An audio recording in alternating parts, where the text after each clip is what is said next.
नमस्कार। फिर से एक बार स्वागत है मेरे चैनल पर। मैं हूं राज, आप देख रहे हैं हाईवे 33। दोस्तों, आज की जो कहानी है ये हमारे एक सब्सक्राइबर ने भेजे हैं जिनका नाम राधेश्याम है। राधेश्याम जी की कहानी 2001 की है। राधेश्याम जी बिहार के रहने वाले हैं और हरियाणा के एक शहर में सिक्योरिटी गार्ड की पहली नौकरी कर रहे थे। तो चलते हैं इनकी कहानी में। लेकिन दोस्तों, आपने मेरे चैनल को सब्सक्राइब नहीं किया है तो जल्दी से कर लीजिए और साथ में बेल आइकन को दबाना मत भूलिएगा। तो चलते हैं हाईवे 33 के सफ़र पर। दोस्तों, मेरा नाम राधेश्याम है, मैं बिहार का रहने वाला हूँ और ये जो सिक्योरिटी गार्ड की नौकरी थी ये मेरी पहली नौकरी थी। अब मैं उस जगह पर अभी 3 दिन ही नौकरी करते हुए हुआ था। वो जो जगह थी वो एक सुनसान रोड पर था। वो एक अधबना हुआ गोदाम था। पता नहीं क्यों उसमें काम बंद हो चुका था और लोहा लंगर हर तरफ फैले हुए थे। अब रीज़न क्या था बंद होने का मालूम नहीं। उसमें हमारे 2 गार्ड काम करते थे, एक दिन में एक रात में।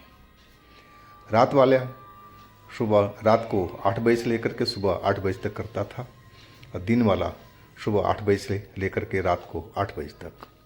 अब मुझे नाइट की ड्यूटी मिली थी, मतलब रात के 8 बजे से 8 बजे तक, और मैं अपने काम पर जाने लगा था।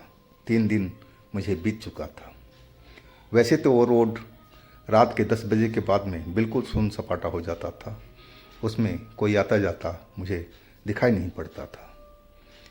और रात में तो खेतों का इलाका था, गिद्धड़ों की और जानवरों की आवाज़ तो आती थी जो डर का माहौल पैदा कर देती थी। मैं भूत प्रेत से तो बहुत डरता था, डर तो मुझे बहुत लगता था। मैं चाय का शौकीन भी था तो चाय का बर्तन अपने साथ में लेके आया था, क्योंकि वहाँ तो 1-2 किलोमीटर तक कोई दुकान भी नहीं थी और रात में जागने के लिए चाय तो ज़रूरी थी। और मैं 3 ईंटों का रख के और उसमें एक लकड़ी का चूल्हा तैयार कर लिया था और सूखी लकड़ी पेड़ों के पास से इकट्ठा करके मैं जमा कर लिया था ताकि मैं चाय का आनंद रात में ले सकूं, और वही मैं कर रहा था। मैं सोचा कि चलो चाय बिठा दिया जाए कि चाय पी करके थोड़ा तरोताज़ा हो जाएंगे, सुस्ती भाग जाएगी। कि अभी कोई भी चेकिंग में आ सकता था और मैं सोता था तो देर रात तक में ही 12 बजे के बाद में, और वो भी जब कोई ज़रा सी भी आहट होती थी मैं उठ करके बैठ जाता था। तो इसलिए मैं जा कर के जो ईंट का चूल्हा बना रखा था लकड़ी उसमें लगा करके आग जला दिया और चाय का सामान बिठा दिया था उस पर चाय बनने के लिए। दूध तो नहीं था हमारे पास में, हम लाल चाय ही बनाया करते थे। अब मुझे उसमें अच्छा लगता था, पसंद भी आता था। और चाय बिठा करके अब मैं फिर अपना गेट के पास में आ गया था। अचानक उस रोड पर, जो सुनसान रोड थी, हमारे उस गोदाम के पास से गुजर रही थी और अचानक लगा कि जैसे कोई गाड़ी टक्कर मारी हो। टक्कर की आवाज़ मुझे सुनाई पड़ी। वो जो रोड था हमारे जस्ट पीछे में था, गेट के दाहिनी साइड में। मैं बाहर निकल कर देखा कि कौन सी गाड़ी टक्कर मारी है, लेकिन वहाँ तो कोई गाड़ी हमें नज़र नहीं आ रही थी। लेकिन आवाज़ तो बहुत ज़बरदस्त सुनाई पड़ा था, जैसे लगा था कि कोई गाड़ी पेड़ से टकरा गई हो या किसी और चीज़ से। मैं थोड़ा सा बाहर निकल गया रोड पर और देखने लगा, लेकिन दूर दूर तक मुझे कोई गाड़ी नाम का कोई चीज़ दिखाई नहीं पड़ रही थी। हर तरफ अंधेरा ही अंधेरा फैला हुआ था और मैं वापस मुड़ने लगा अपनी जगह पर। और तभी मेरे सामने से कोई तेज़ी से हमारी फैक्ट्री की तरफ, हमारी गोदाम की तरफ गुजरा, गेट की साइड से। मैं पहचान नहीं पाया कि कौन था, जेंट था कि लेडीज़ था। और मैं उस तरफ देखने लगा कि अचानक कौन ये गया अंदर इतनी तेजी से। मैं एकदम भौचक्का सा रह गया था। मैं समझ नहीं पा रहा था कि आखिर मेरे सामने से क्या गुजरा था। अचानक डर तो मुझे लगा था और मैं उस तरफ देखने लगा जिधर वो कोई गया था। और मैं अंदर अपने गोदाम के अंदर पहुंच गया। मैं देखने लगा गोदाम में, लेकिन गोदाम में मुझे कोई दिखाई नहीं पड़ रहा था। हर कोना में देख लिया था, लेकिन कोई मुझे नज़र नहीं आ रहा था। लेकिन कोई न कोई तो मेरे सामने से गुजरा था। आखिर वो कहाँ गया? गेट, गोदाम का जो गेट था दूसरा, वो भी पीछे वाला, वो भी बंद था। चाबी हमारे पास थी। तो आखिर कोई भी होता तो कम से कम गोदाम के अंदर में नज़र तो आता, लेकिन उसमें तो कोई नज़र ही नहीं आ रहा था। मैं समझा कि शायद कहीं मेरे दिमाग का वहम तो नहीं है, लेकिन मैं वहम को नहीं मान सकता कि मेरी आंखों देखी थी, ऐसे कैसे हो सकता है। मैं बहुत देर तक उलझन में पड़ा रहा था, सोचता रहा था कि ये सब क्या हो रहा है। ये क्या चीज़ था जो इतनी तेज़ी से हमारे आंखों के सामने से गुजर करके और फिर नज़र नहीं आ रहा था। फिर मन जो था अलग अलग भटकने लगा था।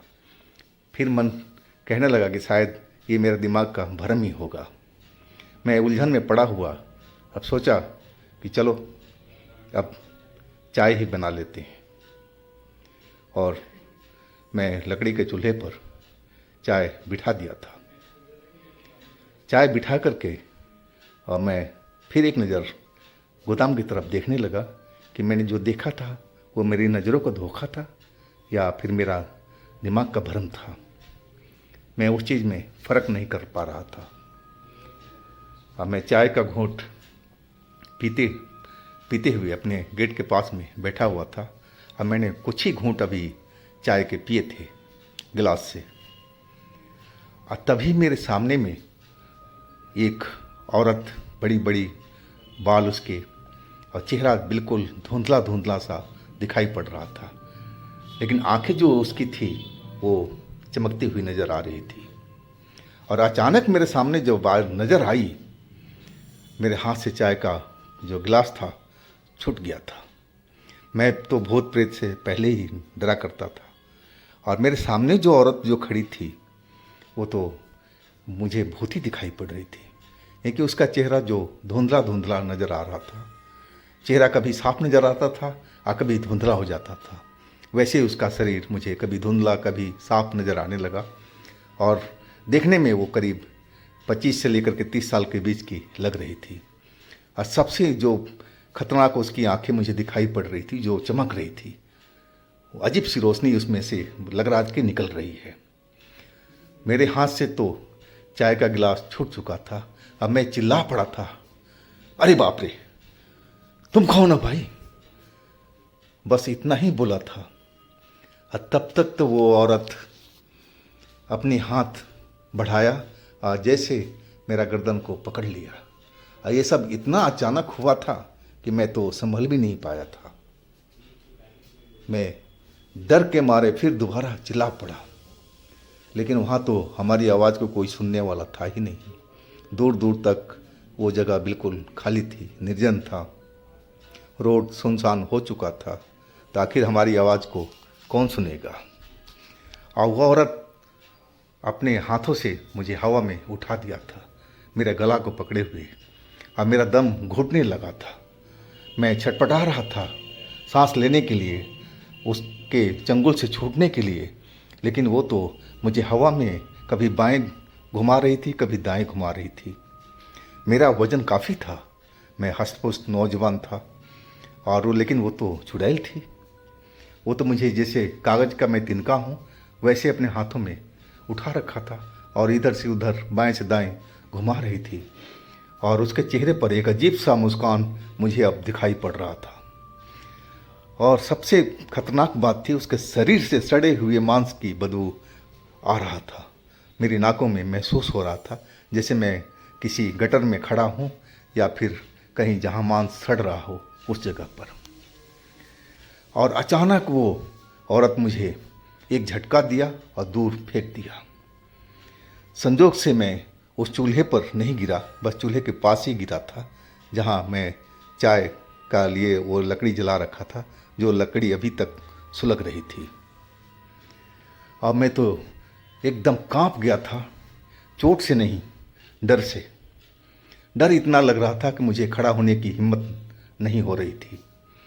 मैं एकदम लेटे लेटे भगवान को याद करने लगा था कि हे प्रभु हमारी रक्षा करो, हे प्रभु हमें बचाओ, आप ही मुझे बचा सकते हो इस चुड़ैल से, और कौन है इस वक्त में मेरी मदद करेगा। मैं भगवान से प्रार्थना करने लगा था।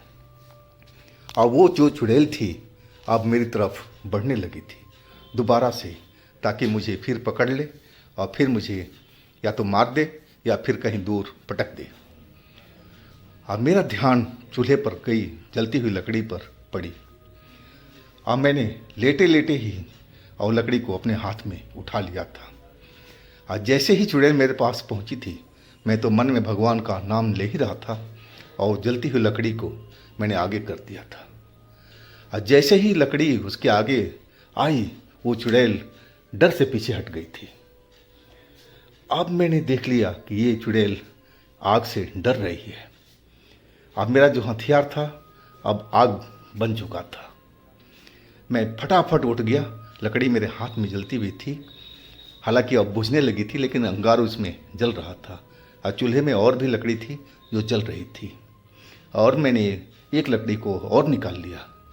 एक हाथ में जलती हुई लकड़ी थी, एक हाथ में सुलगती हुई लकड़ी थी। अब मैं उस चुड़ैल को आगे कर दिया था, चुड़ैल के सामने में। वो चुड़ैल थी धीरे धीरे धीरे धीरे अब पीछे हटने लगी थी। अब उसके मुंह से एक गुर्राहट से सुनाई पड़ रही थी, जैसे जानवरों की होती है, गीदड़ों की होती है, वैसे मुझे गुर्राहट सुनाई पड़ रही थी। और गुर्राती हुई पीछे की तरफ हटती हुई चलती जा रही थी, और आखिरकार मेरे नज़रों के सामने से वो गायब हो चुकी थी। लेकिन मैं तो बहुत डरा हुआ था। मेरे हाथ में अभी भी लकड़ी वो जलती हुई थी, और चूल्हे में भी लकड़ी अभी जल रही थी। मैं समझ गया कि हमारी जो रक्षा ये आग ही कर सकती है। और फिर मैं जितनी लकड़ी थी सूखी हुई जो हमने जमा कर रखी थी, सब बंडल ही उठा लाया था और चूल्हे के पास रख दिया था, ताकि आग बुझे नहीं, और सूखी लकड़ी उसमें डालता रहा ताकि वो चुड़ैल हमारे नज़दीक ना आ सके। और दोस्तों, मेरे ध्यान बस गेट की तरफ लगा हुआ था और आसपास में, ताकि कहीं से अचानक मुझ पर वो हमला ना कर दे। मैं चारों तरफ अपनी निगाहें घुमाए देखता रहा था, और चूल्हे की जो आग थी उसको मैंने जलाए रखा। सारी रात चूल्हे के पास में मेरी गुजर चुकी थी, डरते हुए, लेकिन आग में शक्ति थी।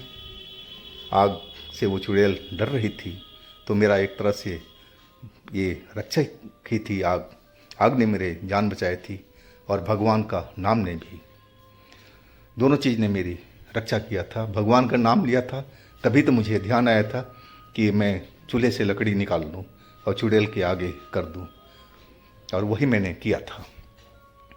अब सुबह का जो किरण थी अब निकलने लगा था। लोग बाग अब रोड पर चलना शुरू हो चुके थे। धीरे धीरे रोड पर अब ट्रैफिक भी सुनाई पड़ने लगा था। लेकिन मुझे समझ में नहीं आ रहा था कि आखिर वो कौन थी, अब मुझे क्यों मारना चाह रही थी, क्या उसका मतलब था। मैंने तो कभी आज तक उसको कभी देखा भी नहीं था, और मेरे से उसकी क्या दुश्मनी थी, ये तो मैं कुछ समझ नहीं पा रहा था। मैं अभी भी डरा हुआ था और अपने साथी का इंतज़ार कर रहा था। वो जो साथी था वो तो 8 बजे से पहले आना नहीं था। अब मैं अभी भी चूल्हे के पास में, आग के पास में ही बैठा हुआ था। डर जो मेरे शरीर में इतना लगा हुआ था। आखिरकार सुबह का 8 बज गया, और वो साथी हिलता डुलता मुझे आता हुआ दिखाई पड़ा। उसको देख करके मेरे शरीर में चैन पड़ा था। वो साथी मेरे पास में आया तो मुझे देखते ही बोला, अरे राधेश्याम, तेरे चेहरे पर हवाइयाँ क्यों उड़ी हुई है? तो इतना डरा हुआ क्यों दिख रहा है? क्या बात है मेरे भाई? मैंने उसको बोला, भाई अब क्या बताऊँ मेरे साथ में क्या क्या गुजरी है। आओ बैठो, मैं रात की घटना आपको बता रहा हूँ, मेरे साथ में क्या क्या हुआ है। मेरी तो जान जाते जाते बची मेरे भाई।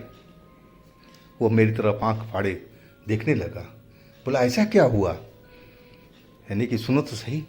अब फिर मैं विस्तार से वो बातें बताने लगा जैसे जैसे घटना हुई थी। वो मेरी बातें सुन कर के और डर चुका था। वो बोलने लगा, भाई ये जगह तो मुझे सही नहीं लग रही अब, जैसे तुम बता रहे हो। यहाँ तो कुछ भी हो सकता है, कभी भी हो सकता है। भाई हम लोग तो यहाँ नौकरी नहीं करेंगे। वो मेरी तरफ देखने लगा तो मैंने बोला, भाई मैं तो खुद डरा हुआ हूँ, मैं तो इस जगह पर बिल्कुल नौकरी नहीं करूँगा। अब फिर हम दोनों अपना मन बना चुके थे कि इस जगह से हम कहीं और चले जाएंगे, बेशक नौकरी हम ये छोड़ देंगे। लेकिन तभी उसने बोला कि भाई एक काम करो, अब तो घर जा ही रहे हो, पहले ऑफिस चले जाओ। ऑफिस में जा कर के मैनेजर से, सुपरवाइज़र से बात कर लो, अब पूरी घटना विस्तार से बता दो। अब बोल देना कि सर हम लोग यहाँ पर नौकरी नहीं कर पाएंगे, आप किसी को भेजना है तो और किसी को भेज दीजिए, हम नहीं कर पाएंगे। हमें काम देना है तो कहीं किसी और जगह दे दीजिए। उसकी बात मुझे समझ में आ गई थी, अगर हम ऐसा नहीं करते तो ठीक भी नहीं था। अचानक नौकरी छोड़ना सही नहीं था। और मैं ऑफिस पहुंच गया था। ऑफिस जब पहुंचा मैं तो मैनेजर भी थे और हमारे बॉस भी थे जो मालिक थे, और हमारे सुपरवाइज़र भी थे।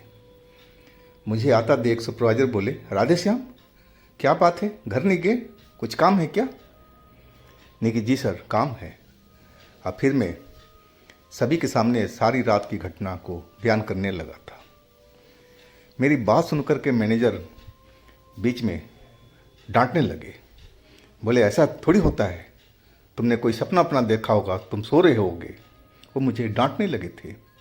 लेकिन मालिक ने बोला, तुम चुप रहो, ये लड़का क्या झूठ बोलेगा। मालिक हमारे समझदार थे, बुजुर्ग थे। बोले मैनेजर से कि वहाँ के जो कॉन्ट्रैक्ट है ना, कैंसिल करो, हमारा कोई गार्ड उस जगह पर नहीं जाएगा। बेटा तुम घबराओ नहीं, हम तुम्हें दूसरी जगह पर भेजेंगे, और वो दिन वाले गार्ड को भी।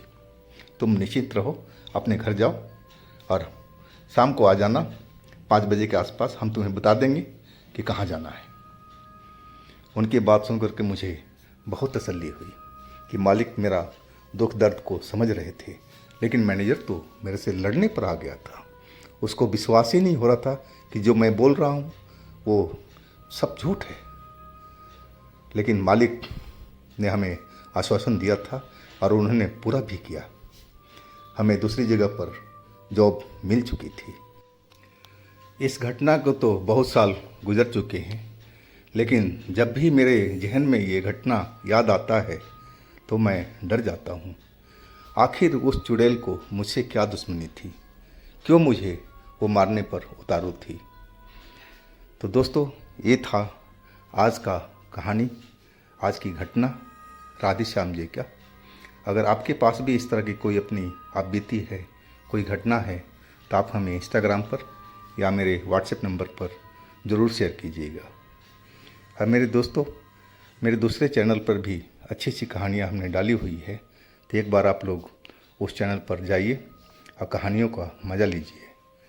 चैनल का लिंक मैं नीचे डिस्क्रिप्शन बॉक्स में दे रखा हूँ।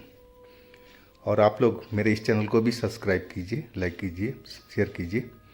फिर हम मिलते हैं दोस्तों एक अगली घटना में, एक अगली कहानी में। आप लोग अपना बहुत ही ख्याल रखिएगा। नमस्कार।